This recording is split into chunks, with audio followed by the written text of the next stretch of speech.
ಪ್ರಿಯ ವೀಕ್ಷಕರೇ ನಮಸ್ಕಾರ. ನಮ್ಮ ಹಳ್ಳಿ ಸುದ್ದಿ ಯೂಟ್ಯೂಬ್ ಚಾನಲ್ಗೆ ತಮ್ಮೆಲ್ಲರೂ ಕೂಡ ಆತ್ಮೀಯವಾದ ಸ್ವಾಗತ. ಬರ ಪರಿಹಾರದ ಬಗ್ಗೆ ಮತ್ತೊಂದು ಬಿಗ್ ಅಪ್ಡೇಟ್ ಬಂದಿರುವಂಥದ್ದು.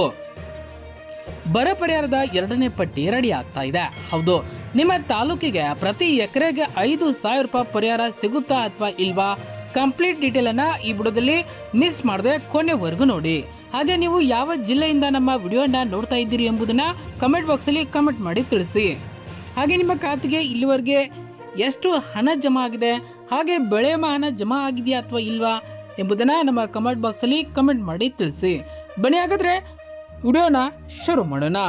ನಮಸ್ಕಾರ ಎಲ್ಲ ರೈತ ಬಾಂಧವರಿಗೂ ನಮ್ಮ ಚಾನಲ್ಗೆ ನಿಮ್ಮೆಲ್ಲರೂ ಕೂಡ ಆತ್ಮೀಯವಾದ ಸ್ವಾಗತ. ರಾಜ್ಯದ ಪ್ರತಿಯೊಬ್ಬ ಅನ್ನದಾತನಿಗೂ ಇದು ಅತ್ಯಂತ ಮಹತ್ವದ ಸುದ್ದಿ. ಈ ಬಾರಿ ಮಳೆಯ ಕೊರತೆಯಿಂದಾಗಿ ಸಂಕಷ್ಟದಲ್ಲಿರುವ ರೈತರಿಗೆ ಬರ ಪರಿಹಾರ ನೀಡುವ ನಿಟ್ಟಿನಲ್ಲಿ ಸರ್ಕಾರ ಮಹತ್ವದ ಹೆಜ್ಜೆಯನ್ನ ಇಟ್ಟಿದೆ. ಈಗಾಗಲೇ ರಾಜ್ಯದ ಹಲವಾರು ತಾಲೂಕುಗಳನ್ನು ಬರಪೀಡಿತ ಎಂದು ಗುರುತಿಸಲಾಗಿದ್ದು, ಉಳಿದ ತಾಲೂಕುಗಳ ಸೇರ್ಪಡೆಗೆ ವ್ಯಾಪಕ ಒತ್ತಾಯ ಕೇಳಿಬರುತ್ತದೆ. ಹಾಗಾದ್ರೆ ಬರ ಪರಿಹಾರದ ಎರಡನೇ ಪಟ್ಟಿ ಯಾವಾಗ ಬಿಡುಗಡೆ ಆಗಲಿದೆ? ಪ್ರತಿ ಎಕರೆಗೆ ಅಥವಾ ಪ್ರತಿ ಹೆಕ್ಟರ್ಗೆ ಎಷ್ಟು ಪರಿಹಾರ ಮೊತ್ತ ಸಿಗುವ ನಿರೀಕ್ಷೆ ಇದೆ? ಬೆಳೆ ಒಣಗಿದವರಿಗೆ ಹಾಗೂ ಬಿತ್ತನೆ ಮಾಡಲಾಗದ ರೈತರಿಗೆ ಪರಿಹಾರ ಮಾನದಂಡಗಳು ಏನು ಎನ್ನುವ ಸಂಪೂರ್ಣ ಮಾಹಿತಿಯನ್ನ ಈ ವಿಡಿಯೋದಲ್ಲಿ ವಿವರವಾಗಿ ನೋಡ್ತಾ ಹೋಗೋಣ. ವಿಡಿಯೋನ ಕೊನೆವರೆಗೂ ವೀಕ್ಷಿಸಿ. ನೀವಿನ್ನೂ ನಮ್ಮ ಚಾನಲನ್ನು ಸಬ್ಸ್ಕ್ರೈಬ್ ಆಗಿಲ್ಲ ಅಂತಂದ್ರೆ ತಕ್ಷಣ ಸಬ್ಸ್ಕ್ರೈಬ್ ಮಾಡ್ಕೊಳ್ಳಿ ಮತ್ತು ಬೆಲ್ ಐಕನ್ ಕ್ಲಿಕ್ ಮಾಡಿ ಆಲ್ ಅಂತ ಸೆಲೆಕ್ಟ್ ಮಾಡ್ಕೊಳ್ಳಿ. ಸ್ನೇಹಿತರೆ, ಕಳೆದ ಸುಮಾರು 2 ತಿಂಗಳುಗಳಿಂದ ರಾಜ್ಯದ ಹಲವೆಡೆ ವಾಡಿಕೆಗಿಂತ ಅತ್ಯಂತ ಕಡಿಮೆ ಬೆಳೆಯಾಗಿದೆ. ಮಳೆ ಕೈಕೊಟ್ಟ ಕಾರಣದಿಂದಾಗಿ ಬೆಳೆಗಳು ಒಣಗುತ್ತಿದ್ದು ರೈತರು ತೀವ್ರ ಆರ್ಥಿಕ ನಷ್ಟವನ್ನು ಅನುಭವಿಸುವಂತಾಗಿದೆ. ಈ ಹಿನ್ನೆಲೆಯಲ್ಲಿ ರಾಜ್ಯ ಸರ್ಕಾರದ ವತಿಯಿಂದ ಕಳೆದ 1.5 ತಿಂಗಳಿನಿಂದಲೇ ಬರ ಪರಿಸ್ಥಿತಿ ಸಮೀಕ್ಷೆ ಕಾರ್ಯ ಭರದಿಂದ ಸಾಗ್ತಾ ಇದೆ. ಪ್ರತಿ ಗ್ರಾಮ ಪಂಚಾಯಿತಿ ಮಟ್ಟದಲ್ಲಿ ಕೂಡ ಅಳವಡಿಸಲಾಗದ ಮಳೆ ಮಾಪನ ಯಂತ್ರಗಳು ಆಧಾರದ ಮೇಲೆ ಎಲ್ಲಿ ಎಷ್ಟು ಮಳೆ ಕೊರತೆಯಾಗಿದೆ ಎಂಬುದನ್ನು ವೈಜ್ಞಾನಿಕವಾಗಿ ಲೆಕ್ಕ ಹಾಕಲಾಗುತ್ತೆ. ಹವಾಮಾನ ಆಧಾರಿತ ಮಾನದಂಡಗಳನ್ನು ಪರಿಗಣಿಸಿ ಮೊದಲ ಹಂತದ ಬರಪೀಡಿತ ತಾಲೂಕುಗಳ ಪಟ್ಟಿಯನ್ನ ಈಗಾಗಲೇ ಪ್ರಕಟಿಸಲಾಗಿದೆ. ಇನ್ನು ಎರಡನೇ ಹಂತದ ಬರಪೀಡಿತ ತಾಲೂಕುಗಳ ಪಟ್ಟಿಯಲ್ಲಿ ನಿಮ್ಮ ಜಿಲ್ಲೆ ಇದೆಯಾ? ಬನ್ನಿ ನೋಡ್ತಾ ಹೋಗೋಣ.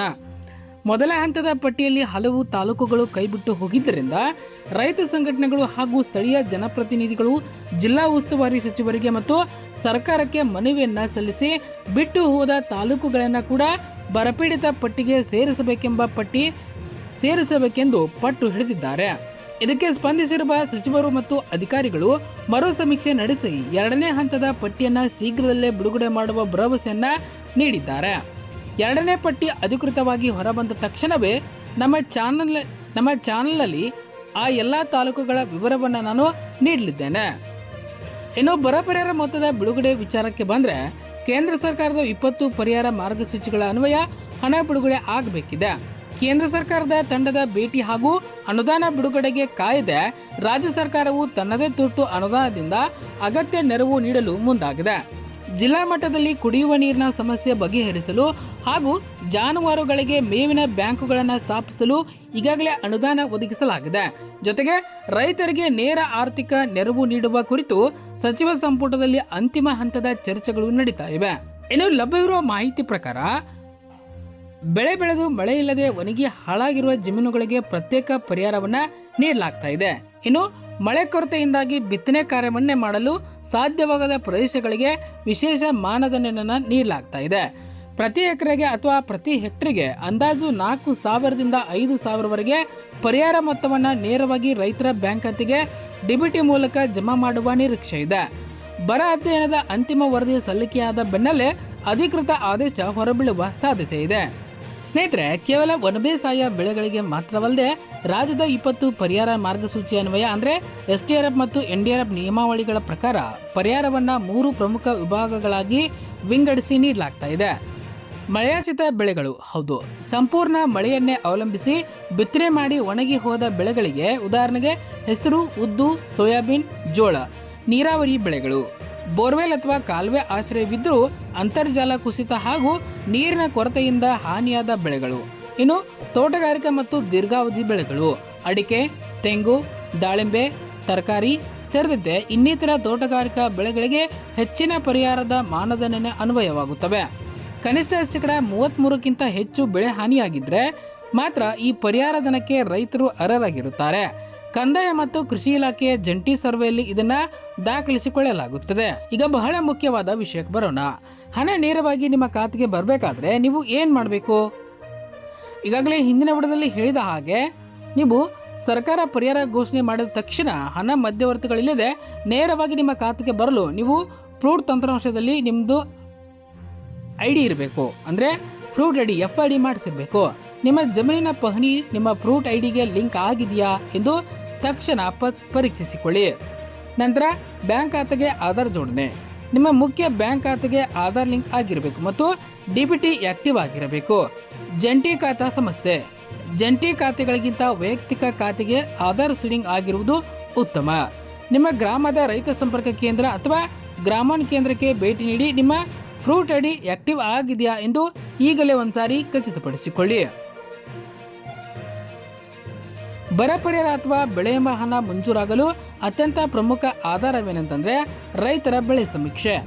ಪ್ರತಿ ವರ್ಷದಂತೆ ಈ ಬಾರಿಯೂ ರೈತರು ತಮ್ಮ ಮೊಬೈಲ್ ಮೂಲಕವೇ ಜಮೀನಿನಲ್ಲಿ ನಿಂತು ತಾವು ಬೆಳೆದ ಬೆಳೆಯ ಫೋಟೋ ಅಪ್ಲೋಡ್ ಮಾಡಬೇಕಾಗುತ್ತೆ. ನಂತರ ಒಂದು ವೇಳೆ ನೀವು ಮಳೆ ಇಲ್ಲದೆ ಬಿತ್ತನೆ ಮಾಡಿಲ್ಲದಿದ್ದರೆ ಸಮೀಕ್ಷೆಯಲ್ಲಿ ಪಾಳು ಭೂಮಿ ಎಂದು ನಮೂದಿಸುವುದು ಕಡ್ಡಾಯ. ನೀವು ಸರಿಯಾದ ಮಾಹಿತಿ ದಾಖಲಿಸಿದರೆ ಮಾತ್ರ ಸರ್ಕಾರದ ದಾಖಲಾತಿಗಳಲ್ಲಿ ಬೆಳೆ ಹಾನಿ ಅಥವಾ ಬಿತ್ತನೆ ವಿಫಲತೆ ಅಧಿಕೃತವಾಗಿ ದಾಖಲಾಗುತ್ತೆ. ಇನ್ನು PR ಸರ್ವೆ ಅವರು ಅಧಿಕಾರಿಗಳು ನಿಮ್ಮ ಜಮೀನಿಗೆ ಭೇಟಿ ನೀಡಿದಾಗ ಸರಿಯಾದ ವಿವರ ನೀಡಿ ಸಮೀಕ್ಷೆ ಪೂರ್ಣಗೊಳಿಸಬೇಕಾಗುತ್ತೆ. ಇನ್ನು ಬರಗಾಲದ ಸಮಯದಲ್ಲಿ ಕೇವಲ ನಗದು ಪರಿಹಾರ ಮಾತ್ರವಲ್ಲದೆ ಸರ್ಕಾರದಿಂದ ಇನ್ನೂ ಕೆಲವು ಸೌಲಭ್ಯಗಳು ಲಭ್ಯವಾಗುತ್ತವೆ. ಅವೇನಪ್ಪ ಅಂತಂದರೆ ಉಚಿತ ಮೇವು ಕಿಟ್ ಹಾಗೂ ಮೇವು ಬ್ಯಾಂಕ್. ಹೌದು, ಜಾನುವಾರುಗಳನ್ನು ಹೊಂದಿರುವ ರೈತರಿಗೆ ರಿಯಾಯಿತಿ ದರದಲ್ಲಿ ಮೇವು ಮತ್ತು ಮೇವಿನ ಬೀಜಗಳ ಕಿಟ್ಟನ್ನು ವಿತರಣೆಯನ್ನು ಮಾಡ್ತಾರೆ. ಇನ್ನು ಪರ್ಯಾಯ ಬೆಳೆ ಬೀಜ ವಿತರಣೆ, ಮಳೆ ತಡವಾಗಿ ಬಂದರೆ ಅಲ್ಪಾವಧಿಯ ಪರ್ಯಾಯ ಬೆಳೆಗಳನ್ನು ಬೆಳೆಯಲು ಕೃಷಿ ಇಲಾಖೆಯಿಂದ ರಿಯಾಯಿತಿ ದರದಲ್ಲಿ ಬಿತ್ತನೆ ಬೀಜಗಳು ಪೂರೈಕೆ. ನಂತರ ಟ್ಯಾಂಕರ್ ನೀರು ಪೂರೈಕೆ, ತೀವ್ರ ನೀರಿನ ಸಮಸ್ಯೆ ಇರುವ ಹಳ್ಳಿಗಳಲ್ಲಿ ಉಚಿತ ಕುಡಿಯುವ ನೀರು ಒದಗಿಸಲು ತಾಲೂಕು ಆಡಳಿತಕ್ಕೆ ಈಗಾಗಲೇ ಸೂಚನೆಯನ್ನು ನೀಡಲಾಗಿದೆ. ಇನ್ನು ರೈತ ಬಾಂಧವರೇ, ಬರ ಪರಿಹಾರ 2ನೇ ಪಟ್ಟಿ ಹಾಗೂ ಬರ ಪರಿಹಾರ ಮೊತ್ತ ಬಿಡುಗಡೆ ದಿನಾಂಕ ಪ್ರಕಟವಾದ ತಕ್ಷಣವೇ ನಾವು ಮತ್ತೊಂದು ವಿಡಿಯೋ ಮೂಲಕ ನಿಮಗೆ ಅಪ್ಡೇಟ್ ಒಂದು ನೀಡಲಿದ್ದೇವೆ. ನಿಮ್ಮ ಜಮೀನಿನಲ್ಲಿ ಈ ಬಾರಿ ಯಾವ ಬೆಳೆ ಹಾನಿಯಾಗಿದೆ ಮತ್ತು ನಿಮ್ಮ ಫ್ರೂಟ್ ID ಸಕ್ರಿಯವಾಗಿದೆಯಾ ಎಂಬುದನ್ನು ಕೆಳಗೆ ಕಮೆಂಟ್ ಮಾಡಿ ತಿಳಿಸಿ. ಈ ಮಹತ್ವದ ಮಾಹಿತಿಯನ್ನು ನಿಮ್ಮ ಭಾಗದ ಎಲ್ಲ ರೈತ ಮಿತ್ರರಿಗೂ ವಾಟ್ಸಪ್ ಗ್ರೂಪ್ಗಳಲ್ಲಿ ಶೇರ್ ಮಾಡಿ. ಹಾಗೆ ನಿಮ್ಮ ಖಾತೆಗೆ ಇಲ್ಲಿವರೆಗೆ PM ಕಿಸಾನ್, ಬೆಳೆ ಹಾನಿ ಹಾಗೂ ಪಿಂಚಣಿ ಯಾವುದೇ ರೀತಿಯ ತೊಂದರೆಗಳಿದ್ದರೆ ಅದನ್ನು ನಮ್ಮ ಕಮೆಂಟ್ ಬಾಕ್ಸಲ್ಲಿ ತಿಳಿಸಿ. ನಾವು ಅದಕ್ಕೆ ಪರಿಹಾರವನ್ನು ಏನು ಎಂಬುದನ್ನು ನಾನು ಕೂಡ ಕೆಲವೊಂದಿಷ್ಟು ದಾಖಲಾತಿಗಳನ್ನ ನೋಡಿ ನಿಮಗೆ ಮಾಹಿತಿಯನ್ನು ನೀಡ್ತೇನೆ. ಮತ್ತೆ ಮುಂದಿನ ವಿಡಿಯೋದಲ್ಲಿ ಇನ್ನಷ್ಟು ಮಾಹಿತಿಯಾಗಿ ಹಾಗೆ ಸಾಲ ಮನ್ನಾದ ಬಗ್ಗೆ ಏನೆಲ್ಲ ಬಿಗ್ ಅಪ್ಡೇಟ್ಗಳು ಬಂದಿವೆ ಎಂಬುದನ್ನು ಕೂಡ ನಾನು ಮುಂದಿನ ವಿಡಿಯೋದಲ್ಲಿ ನಿಮಗೆ ಅದರ ಬಗ್ಗೆ ಹೆಚ್ಚಿನ ಮಾಹಿತಿನ ತೆಗೆದುಕೊಂಡು ಬರ್ತೇನೆ. ಅಲ್ಲಿವರೆಗೂ ನಮ್ಮ ಚಾನಲನ್ನು ಸಬ್ಸ್ಕ್ರೈಬ್ ಮಾಡಿ ಆಲ್ ಅಂತ ಬೆಲ್ ಐಕನ್ ಕ್ಲಿಕ್ ಮಾಡಿದರೆ ನಾವು ಯಾವುದೇ ವಿಡಿಯೋನ ಅಪ್ಲೋಡ್ ಮಾಡಿದರೆ ತಕ್ಷಣ ನಿಮಗೆ ನೋಟಿಫಿಕೇಶನ್ ಬಂದು ತಲುಪುತ್ತೆ. ಹಾಗೆ ನೀವಿನ್ನು ನಮ್ಮ ವಾಟ್ಸಪ್ ಗ್ರೂಪ್ ಹಾಗೂ ಟೆಲಿಗ್ರಾಮ್ ಹಾಗೂ ಇನ್ಸ್ಟಾಗ್ರಾಮ್ಗೆ ನೀವು ಇನ್ನೂ ಕೂಡ ಜಾಯ್ನ್ ಆಗಿಲ್ಲ ಅಂದರೆ ಈಗಲೇ ಕೆಳಗೆ ಡಿಸ್ಕ್ರಿಪ್ಷನ್ ಬಾಕ್ಸಲ್ಲಿ ಲಿಂಕ್ ಇರ್ತವೆ, ದಯವಿಟ್ಟು ಅಲ್ಲಿ ಹೋಗಿ ಜಾಯ್ನ್ ಆಗಿ. ನಮಸ್ಕಾರ.